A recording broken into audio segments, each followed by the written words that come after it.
Segundo bloque del expediente, ingresamos en la segunda hora, vamos en vivo hasta las 23.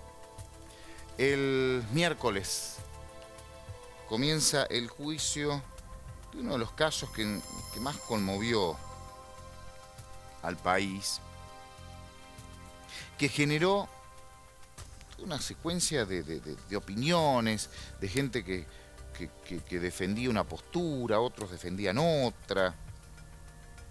Había mucha falta de información también, o desinformación en ese momento. Ángeles Rawson salió de su casa, tenía 16 años, ahí vemos el video. 16 años tenía Ángeles. Vivía en ese departamento que veíamos recién al vecino, de la calle Ravignani 2360, en planta baja, con su familia, con su mamá, con la pareja de su madre, con hermanos, un hermanastro. El 10 de julio de 2013, Ángeles, que le conocían como Mumi, se levantó como siempre y fue a la clase de gimnasia, de educación física, en un predio que funciona al lado de la planta del SEAMSE, una planta de recolección que tiene donde llegan los camiones, de procesamiento en realidad, del SEAMSE, en Colegiales, cerca de la casa. Participó de la clase de educación física, regresó a la casa y ahí desapareció, regresaba a la casa. Lo primero que se investigó, cuando llega la denuncia, fue si le había pasado algo a la salida de educación física. La causa la tuvo en manos la fiscal de instrucción María Paula Azaro. Fue la primera que investigó y rápidamente, en 96 horas, ya tuvo al acusado. Pero al principio no sabía nada de lo que pudo haber pasado. La primera búsqueda fue cercana. ¿Qué pasó? ¿Le pasó algo de camino? ¿La atacó a alguien? ¿Dónde está? ¿Se escapó? ¿Se fue? ¿Tenía algún problema en su casa? Se investigó todo. Nada. Una nena de 16 años que fue a educación física, a la clase de gimnasia, y tenía la vida que tiene cualquier chico de 16 años. Usted tiene una hija o un hijo de 16 años, tenía esa misma vida. Iba al colegio, tenía proyectos, le gustaba más una cosa, más otra, le gustaba un chico o no, lo que le pasa a cualquier chico o chica de 16 años. Ni más ni menos. Una familia de clase media, una vida normal, sin mayores sobresaltos, normal. Y había desaparecido. Horas después de la gran búsqueda, en forma casual, muy casual, encontraron el cuerpo de Ángeles Rawson en la planta del SEAMSE de José León Suárez, en San Martín. De alguna manera habían arrojado el cuerpo en el circuito de recolección de residuos de la ciudad de Buenos Aires, porque allí terminaba. Como ella había ido a gimnasia en un predio que está pegado a la planta de distribución, bueno, lo primero que se pensó es, alguien la atacó ahí, fue dentro de la planta, fue a la salida de educación física, algún atacante sexual la sorprendió, empezaron a buscar las cámaras de seguridad. Recuerdo que ya con Mauro Zeta, hicimos, y con César Villanueva, nuestro productor ejecutivo que está ahora en el control, hicimos el recorrido, empezamos a ver, la pudieron haber atacado entre los camiones cuando salía. Había una cámara la primera cámara la tienen registrada a pocos metros del SEAMSE, no estaba. Y con las cámaras de seguridad fue llegando la fiscal Azaro, fue llegando hasta el departamento de la calle Ravignani. Tenemos el video ahí, ese es el video cuando llega Mangieri. El video de ella es la misma cámara, unas horas antes. ¿Lo tenemos, César? Es el de Mangieri. Ya después de la medianoche. Pero el día de la desaparición de Ángeles, encuentran ese video. Cuando encuentran el video, dicen, bueno, llegó a la casa, llegó al departamento, algo le pudo haber pasado. Y ahí la investigación fue un viernes, recuerdo. Primero estaba más... Ahí está la salida, a la mañana. La nena mirando el celular. Mandó un mensaje, ¿no? Calle Rabiniani. Fíjese la hora, 8:28. Caminando lento, mirando el celular. Quizás medio dormida, como cualquier adolescente a esa hora. Ahí la vemos, despacio. Con indumentaria de gimnasia. Así aparecería el cuerpo, con esa ropa. Ahí está. Después encontraron el video cuando ella regresaba. En esa misma cámara de seguridad. Lo encontraron un par de días después. Ahí está. 9:50. Regresa a gimnasia.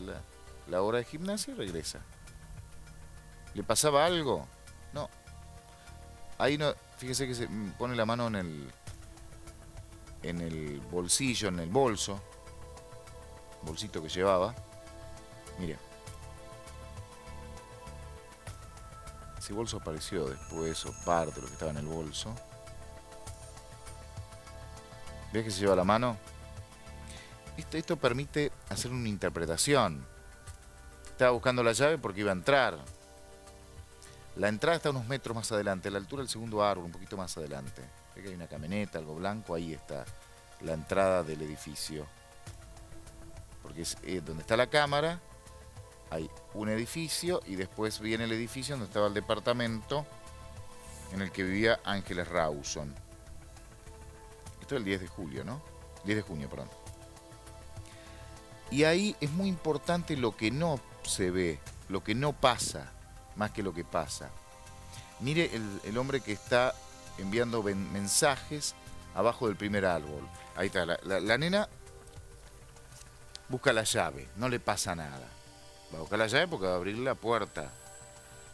Y el que está debajo del árbol es el portero de un edificio vecino, el encargado de un edificio vecino. ¿Qué es lo que significa?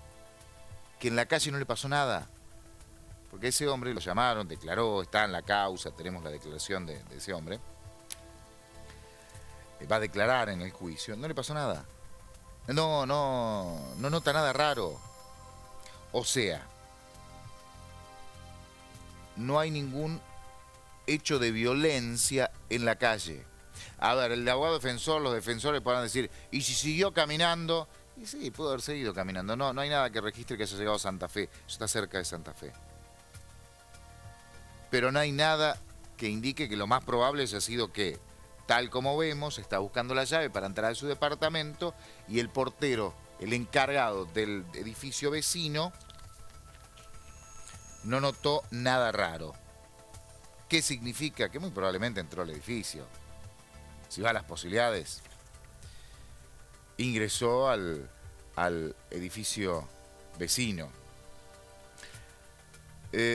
La primera sospecha, realmente la primera sospecha, por lo que tengo entendido, lo que estuvimos viendo, de acuerdo a los testimonios y al tenor de las primeras preguntas, incluso hasta ese día viernes, entre el viernes y el sábado, un par de días después, 3 días después del asesinato, es cuando se descubre todo, el hallazgo del cuerpo es cuando se descubre todo. Hasta ese momento, nadie pensaba en este hombre, Mangieri. No era el sospechoso, porque también la defensa decía, sí, pero lo tenían como testigo y era el sospechoso. No, nadie pensaba que era el sospechoso. Nadie. A tal punto que las primeras preguntas, tanto de la fiscal como los investigadores policiales, la sensación que estaban buscando algo intrafamiliar. ¿Pero por qué? Por estadística. Cuando un chico joven, menor, le pasa algo en su edificio, por lo general, por una cuestión estadística, hay que mirar algún conflicto intrafamiliar. Y es lo que empezaron a ver. Vivía con la madre, con el padrastro, el hermanastro, un hermano. Pasaba algo en la familia. Entonces empezaron a preguntar. Y de hecho, Mangieri era testigo. Ciertamente, era testigo. Lo que llamó la atención fue que Mangieri no quería declarar, el testigo no aparecía. Qué raro, el portero no aparecía. Si la nena llegó al departamento, el encargado del edificio, el que estaba limpiando la puerta, el que estaba limpiando ahí, no aparecía. Lo citaron, no estaba en el... Después se enfermó, se fue a la casa de un departamento en el centro de un amigo. Raro, era raro. Cuando lo llevan a declarar, empieza a declarar como testigo, pero empieza a contar un relato incoherente, lleno de contradicciones. Alguna vez le contamos la cantidad de contradicciones, es un disparate el primer relato. El primer relato que hace como testigo, que ese relato queda nulo. No tiene valor porque después queda imputado. Y en un momento la fiscal, la doctora Saro, le dice, bueno, no declare más. Va a declarar como imputado, o va a tener que hablar con un abogado antes de declarar. Que dice aquí, no hable más, no me cuente más nada, porque son muchas contradicciones. Y es ahí cuando Mangieri dice, bueno, quiero decirle algo. El responsable de los, no me acuerdo exacto la frase, pero el responsable de los Rabiniani fui yo. Mi mujer no tiene nada que ver, porque el relato de la mujer de Mangieri es contradictorio también. En realidad el primer relato lo que hace es ayudar en la coartada de su esposo. No es delito esto, no es delito. Pero no es delito, pero es sospechoso. Y él la deja fuera a la mujer. Dice, mi mujer no tiene nada que ver. Es más, la mujer no estaba. De hecho, en el momento del hecho no estaba. Estaba en la casa de un familiar, en la zona norte del Gran Buenos Aires. Y ahí Mangieri queda demorado. Ya no saldría nunca más. Nadie de la familia de la víctima no solamente no tuvieron nada que ver nunca, sino que declararon y aportaron todo lo que sabían. Son familiares de una chica asesinada. Aportaron toda la información que tenían. Todo lo que ellos sabían, lo contaron. Digo esto por el padrastro. ¿Se acuerdan que era el sospechoso, el padrastro? ¿Se acuerdan? Y la verdad, para ser sincero,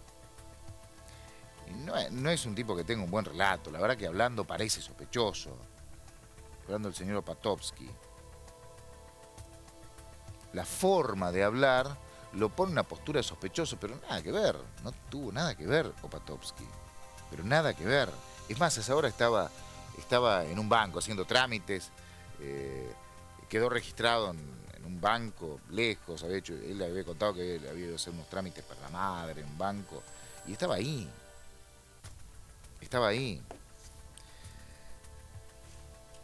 Por portación de cara, lo digo en forma irónica, con mucho respeto al señor Opatovsky, que no tiene nada que ver, es testigo de esta causa. Por portación de cara, la verdad que parecía más sospechoso Opatovsky que Mangieri. Ahí está. ¿Se acuerdan cómo hablaba, fumaba mientras hablaba?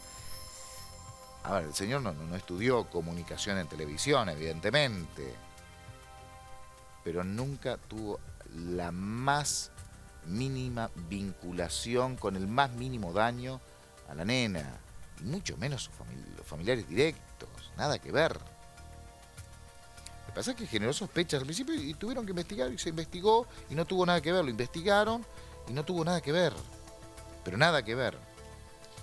Mangieri tenía arañazos. Le van a decir que esos arañazos no eran arañazos, que las lesiones que tenía, él después cuando relata, cuando declaró varias veces como imputado para defenderse, hace todo un relato de los arañazos que tenía, como arreglando el rollo, el taparrollos de la ventana de su departamento. Él se cae de la escalera, se resbala la escalera, se raya la panza. Una pavada que realmente muy poco creíble. Todo el relato que hace es realmente, evidentemente mentiroso. Lo que pasa es que es su defensa, él puede decir cualquier cosa. Tomaron las muestras de debajo de las uñas de Ángeles, y no hay dudas, o sea, la defensa Por entonces, la primera defensa fue el doctor Pierri y el doctor Biondi, ustedes se acuerdan, ¿no? De Pierri y Biondi. En realidad hicieron una buena defensa, tanto Pierri como Biondi. Fueron muy buenos defensores. Es más, confundieron tanto que la mitad de la opinión pública decía, no, tiene razón Biondi y Pierri. Es inocente Mangieri. La contaminación del ADN, decían. ¿Por qué? Y eso habla bien de Pierri y de Biondi, habla muy bien de los dos. Hicieron bien su trabajo. Pero en realidad, en el expediente, la causa avanzada, había un muy buen trabajo, tanto de la fiscal en primer momento, la doctora Azaro, como del juez, que paso a paso fue investigando cada punto del caso. No dejó nada librado al azar. El juez de la causa, Javier Ríos. Y es más, el procesamiento es... Acuérdese que el procesamiento de Ríos, la elevación a juicio del doctor Javier Feliciano Ríos, juez de la causa, no va a tener mucha diferencia con el fallo. Acuérdese lo que le digo, por cómo se investigó esta causa. No dejaron nada librado al azar. Convocaba después el forense que hizo la autopsia, descartó un abuso sexual, ordenó que se hiciera una junta médica con los más prestigiosos, que llegaron a otra conclusión, posiblemente un abuso sexual. De hecho, se sospecha que fue en el marco de un ataque sexual no consumado que se produce el asesinato, la mecánica del crimen, cómo es la asfixia mecánica, manual. La fiscalía en el juicio, de hecho, va a acusar a Mangieri por abuso sexual seguido de muerte. La querella, o sea, el abogado que representa a los padres, a Franklin Rawson y María Elena Jimena la conocen, es María Elena Aduris, estarán representados por el ex fiscal Pablo Lanuse. Ellos, la querella, van a pedir que se lo condene a Mangieri por el delito de abuso sexual con acceso carnal en grado de tentativa, agravado, por haber causado un grave daño a la salud física de la víctima, y femicidio, agravado por haber sido cometido criminis causa. Esa calificación, la segunda, la que acabo de leer, es la calificación con la que llega al juicio oral, porque así lo elevó el juez de la causa, así lo calificó el juez de instrucción, el doctor Javier Ríos. Ahora ya no está más Pierri y Biondi, recuerdan que renunciaron.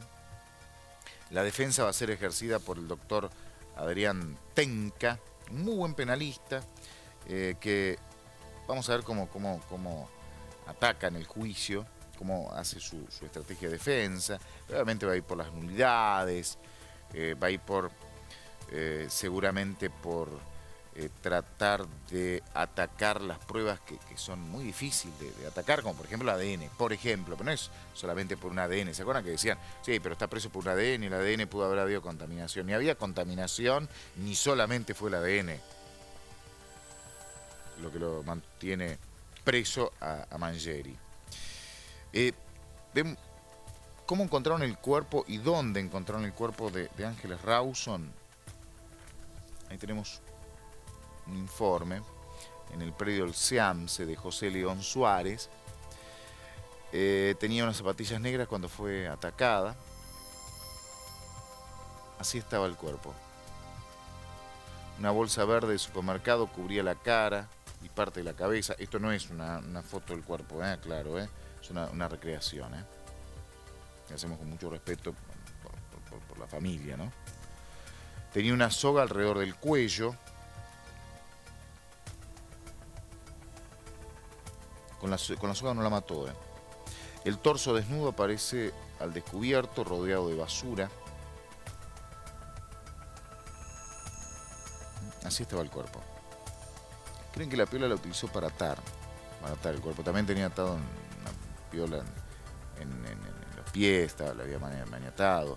y ahí también apareció un ADN parcial, no completo, pero que señala en cierta medida al acusado Mangieri.